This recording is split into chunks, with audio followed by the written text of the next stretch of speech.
Hello and welcome to another episode of Digital Signage Explored. My name is Tim from Signagelive, and I'm here today with my guest Faye Bennett, founder and managing director of Faye Bennett Consulting Services. Faye, thank you so much for joining. Well, thank you for having me. Good to see you, Tim. I appreciate you coming on. Obviously, I've been kind of tracking what you've been doing in social media and the landscape over LinkedIn, and you're quite in the AV sphere, right, in terms of where you're, kind of consulting and who you're working with. Can you give us a bit more insight into that? Yeah, absolutely. So I run a consultancy practice in AV. We're not like other consultants in the AV sphere, really. So we don't design anything, we don't specify anything. We purely focus on the operational and support and maintenance phase of projects. So really working with customers to get the most out of their AV investments and their estates and everything that goes along with that. So quite niche, really, in the AV industry. Yeah. So, I mean, can you delve into that a little bit more in terms of the support piece? So, you say it's quite niche. It seems quite hyper focused in the AV space. Who are the customers that you're talking to? What are they asking of you? What are they kind of coming to you with? What problems are they coming to you with? Yeah, so since we started in 2019, it's been a bit of a range really, but most recently we're working more and more with end customers. So businesses across corporate, higher education, public sector. And what's being asked of us is just to really give a bit of an independent, objective view on what their AV support operations look like. So are they getting value for money? Is support effective? How can they ensure that their AV support aligns with some of their bigger business goals? So we do a number of things for end customers, including sort of independent service audits. We help customers go out for big managed service tenders to find the right partner to deliver outsourced services. And we also do work with them and their internal teams in terms of efficiencies and adopting new technologies like AI and various other things to make sure that they've got streamlined processes. So very big focus on end customers for that side. We also have in the past worked with manufacturers, so how they can differentiate their product by enhancing or embellishing their warranty to drive brand loyalty with end customers and support that channel. The integrators has really been a big part of our history in terms of helping them to get a commercialized managed service proposition out to the market. And perhaps even more importantly, making sure they've got the right support mechanisms to deliver the required standard. So I guess the company is quite unique in that we're really focusing on end customers, but we've got that wide lens on the industry, which really Hmm. helps us bring value to our customers by telling them what's going on in terms of AV service trends, what's coming out in terms of AV software and technologies that can really help them get where they need to be with their AV support in the context of their wider, often global businesses. So that's really interesting. From these kind of systems integrators, obviously you said this kind of two different customer approaches that you have, one with the end user directly and then one with the Mm. integrators and helping them set up for the success of that offering. Is there a pain point? At what point in that discovery process are they coming to you and saying, we need some help? I think it depends really. I think for end customers, we're working with some great groups and we have done over the summer for independent audits. So Mm. really just taking an outward in look at how their AV support operations are running operationally, financially, if they're effective, if they're providing value for internal and external customers, and just taking an independent approach to that. Now, that can be really helpful for customers who need to raise a business case, who need to have something evidenced, or who just wants to have an expert in the field to provide that perspective for them.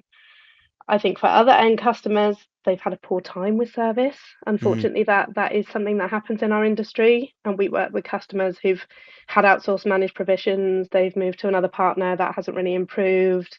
They're looking at doing it again, and they lost a little bit of faith in that. Mm. And if you add in also that service in AV is evolving, it used to be very much about break fix. Is it broken? Let's fix it. And how quickly can we fix it?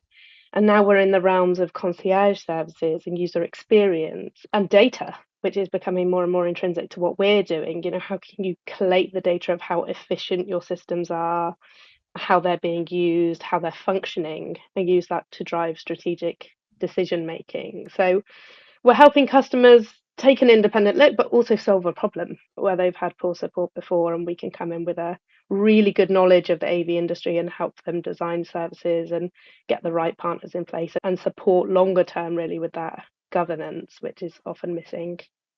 Do you feel like that's caused by the kind of more regular transition over to SaaS-based products and things have almost always now connected with the software, whereas, maybe 20 years ago, that wasn't necessarily always the case? Do you feel like that has a trend on the support being required being a little bit more extensive because it's less of a item that you hang on a wall and it stays there until the end of its lifespan. It's got, you know, generally someone on the back end connecting to it or updating things or managing things in a more progressive way. Do you feel like that might have an effect on things? I think there's changes come about from a few things, really. I think COVID and the whole return to office has really impacted that. With people trying to get people back into offices, it's that realization that the user experience is really important. We all sat at home pressing one button to click and collaborate. You go back into offices and it's press this and switch this and plug that in and do the other thing. It's not really conducive for users to have that complexity these Mm. days. I think another catalyst really is technologies moving on. So in the last few years, we've seen AV over IP and AV devices being networked. And with that comes a new requirement for support. The minute you put devices on the network, you've got to support those devices on a network. Sure. So it's then looking for the right outsourced companies, if that's your direction, that's your model, to speak that language, to have an understanding of vulnerabilities, of risk, of cybersecurity, and be able to have the right processes and management in place to support that as well. So Mm. we have found that with some customers that actually they're just upgrading to a new world of networked technologies, and they really need to have that robustness of support around it, which is broken. Let's fix it. It's a bigger risk, really, data breaches and Yeah. information, especially for sensitive, law firms, corporates, that kind of thing, banks. So yeah, there's a few things feeding into that, I think. Like technology evolves fast and the support's got to evolve with it. We work with customers who are supporting much newer technologies with service strategies that they put in place and service scopes that they put in place 5 years ago, and something's just not working and they're not getting the value that they should out of a really well thought service strategy. Is there one common problem that people are coming to you with their current support package saying, we're not getting enough of this, or this is something we're really struggling with? Is there a North Star for that, or is it very varied? It can be quite varied. I think we've got to take into account that there are budgets that are under stress. There's been stuff going on in the world, political, economic things that have impacted corporate budgets, for example. So some are looking at how they can do things more leanly, more efficiently.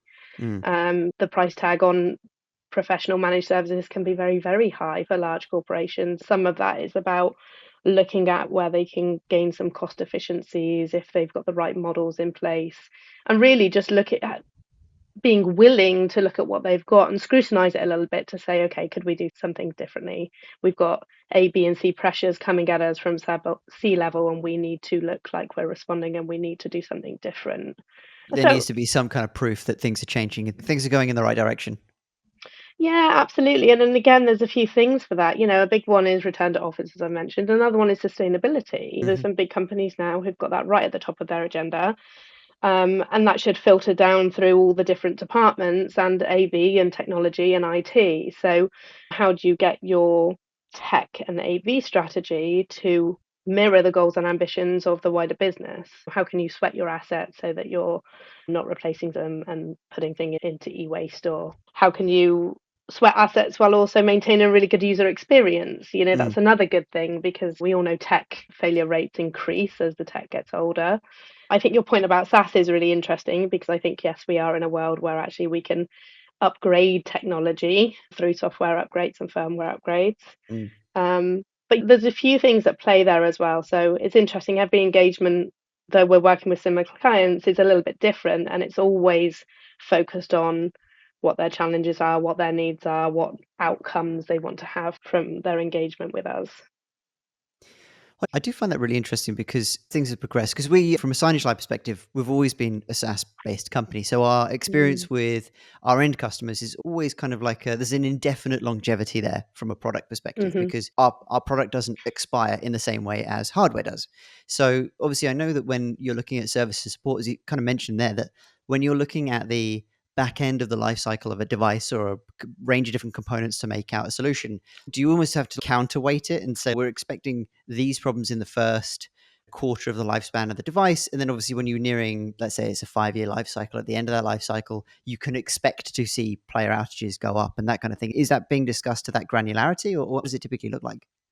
There's some level of that where we look at mean time between failure rates and those kind of things from manufacturers. I think that's more a calculation that's done at managed service provider level when they're Mm, quoting services and that kind of thing.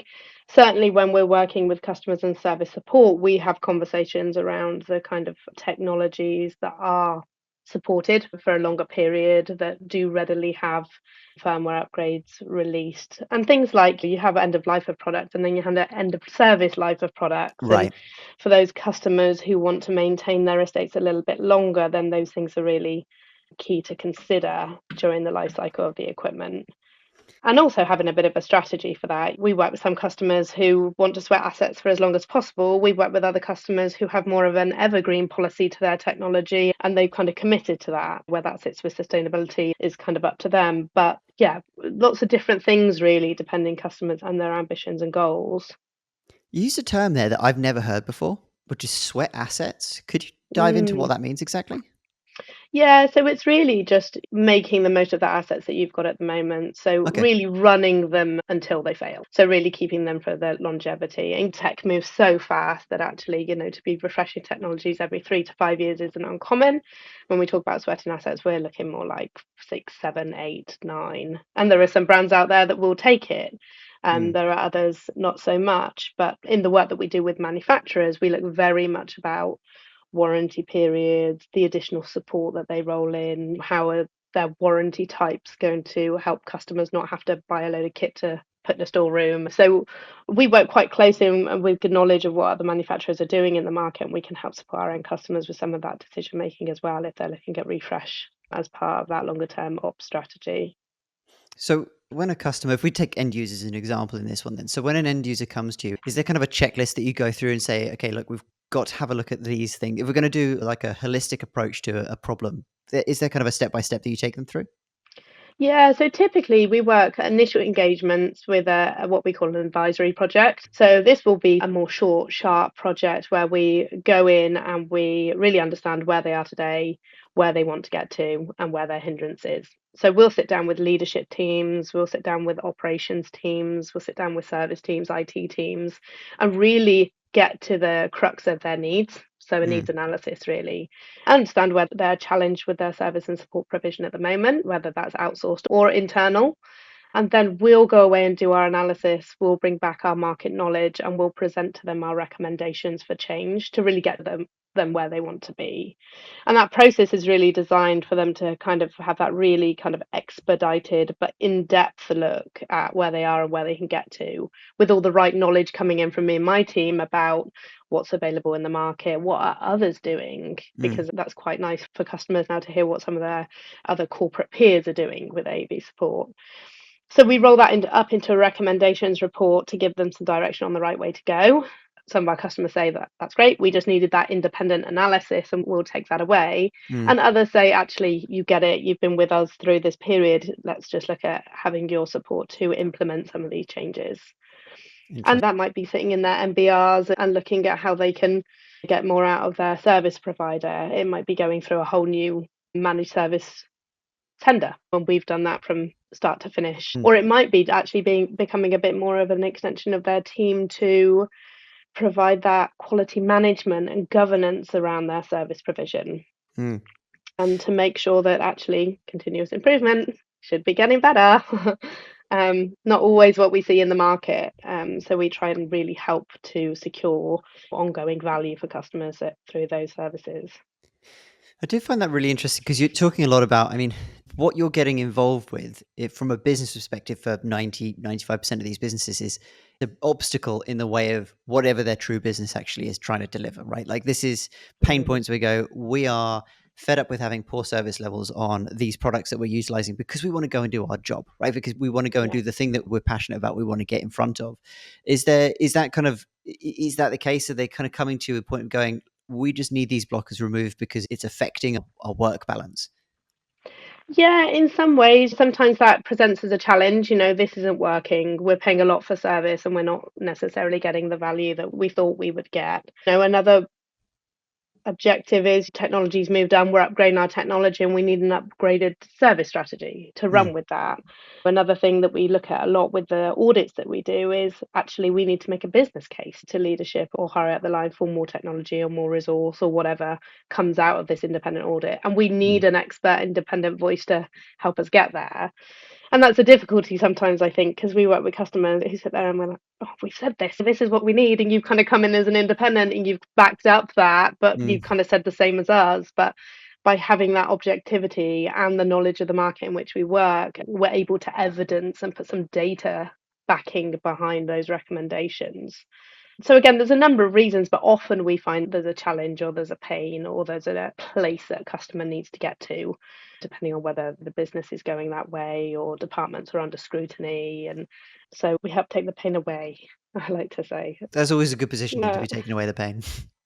yeah, and you know what? You can only actually do that if you understand what the pain is, right? Right. So yes, we're a consultant, but we take a very consultative approach to, where are you today? Let's really delve in on that and understand what's not working and where you want to be and where the pain is. We're not coming in to tell you what you should do and what others are doing. We're focusing on you. So every engagement for us is unique in that way because all businesses have different, albeit maybe similar objectives. We really take that customer and their ambitions to put at the core of what we do for each engagement. Okay.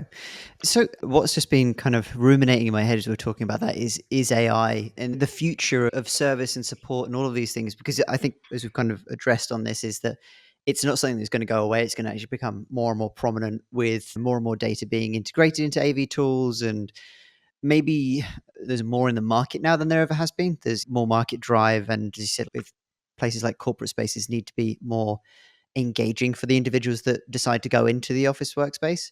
Do you feel like AI is going to be a help or a hindrance or a challenge? How do you feel like that's going to approach things? I think it can be helpful. I think you've got to look for the right application. And I think in the world over the last few years, we've kind of said AI, and everyone's like, yeah, we need to do that. And when we're working with customers, we always say, okay, can we just go back to why you need to do that? Like, Mm, what are you hoping to achieve by implementing that AI and that piece of new technology? And I think with all the stuff in the media at the moment in terms of returns and the outcomes of implementing some of those things, that for me makes that process even more important. Let's not implement AI for AI's sake. Let's really understand where it's going to bring value to the business based on the business needs. So again, let's start from where we are. yeah, I think, AI is one of those topics that now it's just far too nebulous to talk about AI for yeah, business or AI for AV even or by industry. But I really do believe that AI for service operations is going to be a complete game changer. I yeah, think in terms of being lean, being efficient. And I'm not just talking about bots doing your first line support. I'm talking about data analysis, trend yes. analysis, Hmm. functionality of equipment, when things are falling out, how users are using them, how we're using Hmm. some of the technologies in the industry and outside of the AV industry to start collating some of that intelligence. Yeah, that's really interesting you say that, because I had a similar conversation with Jeff Hastings from Brightsign where we were talking about what the future of this AI technology looks like. And I think you're right, like nail on the head. The first and easiest way to implement it is things like support and chat. We have a tool here which we use is called Fin from Intercom, which has actually been really fantastic because what it does is it goes and ingests our entire knowledge base, and it's very good at answering those first line. We've answered this question 1,000 times. It's just a simple on off or whatever. It's a simple two-step process that can resolve that issue. Great for that kind of solution. But I think that's more human time saving than it is about really delving into some of the challenges, as you're kind of talking about from a how do we get into the nuts and the bolts of what's going wrong here to find a solution to support it, to have it continuously work as expected. Whereas using AI to have this kind of like big deposit of data that there's just no way a Mm. human individual could go through, and just going, okay, tell me where we're seeing more technical failures. Is there a particular time of day, or is there a trend that we're not seeing because it's just too much data that you can actually pull out and identify that will help them analyze how to support better? Yeah, absolutely. And I think there's some great tools coming out of the AV industry in terms of looking at fault finding and then, people call self-healing, but that remote intervention. Mm, And yes, it's about how technology is functioning and using that data to drive strategic decision making about procurement. That's one use case. There's also about occupancy. On the back of COVID, we've seen so much around business and real estate. And even now in London, we've got some big businesses who are moving to new premises, and all of a sudden they found that the new premises aren't quite big enough. So they're adding floors or adding extra offices because of their RTO mandates. Mm, But actually being able to pull the data that says, okay, you have 15 10-person boardrooms and they're only ever used by two people who are having a cup of tea on a Monday morning to chat about their weekend. right. They're not even touching the tech. It's an You expensive know, boardroom.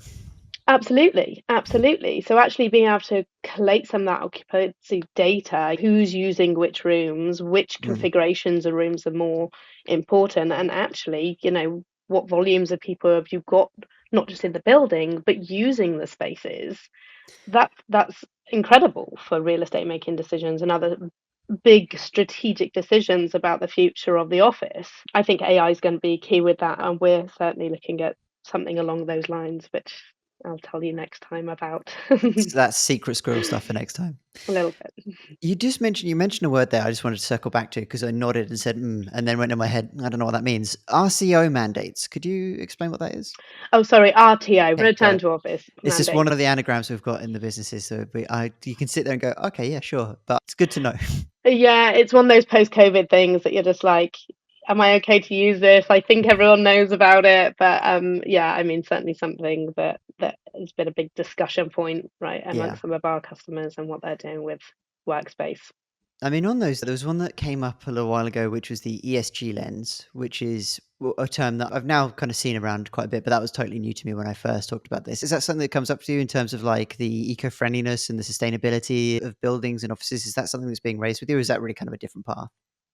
Yeah, we often talk about sustainability. I mean, especially when we look at that operational phase of any equipment. And by that, I mean the project's done, all the teams walk away, you're getting into day two. That's where the value of your investment is going to come from. So, Mhm. having those conversations about how it's supported, what is the service UX, when something goes wrong, what do your people experience on that side, but also how does it fit in with your sustainability objectives for the business, what do you Right. want to do.